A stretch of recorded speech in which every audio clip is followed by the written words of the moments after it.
மராட்டியத்தில் 14,000 ஆண்கள் மகளிர் உதவித்தொகை பெற்றதன் மூலம் 21 கோடி ரூபாய் முறைகேடு நடைபெற்றிருப்பது கண்டறியப்பட்டுள்ளது.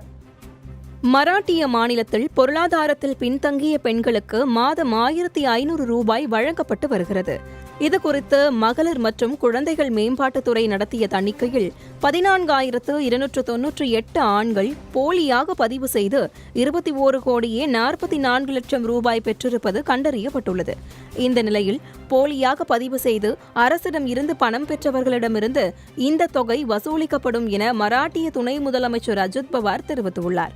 இந்த முறைகேடு குறித்து விரிவான விசாரணை நடைபெற்று வரும் நிலையில் ஜூன் மாதம் முதல் ஏறத்தாழ 26 லட்சம் தகுதியற்ற பயனாளிகளுக்கு திட்ட பலன்கள் தற்காலிகமாக நிறுத்தப்பட்டுள்ளதாகவும் 2 கோடி தகுதியுள்ள பயனாளிகளுக்கு ஜூன் மாதத்துக்கான உதவித்தொகை வழங்கப்பட்டுள்ளதாகவும் அம்மாநில அமைச்சர் தெரிவித்துள்ளார்.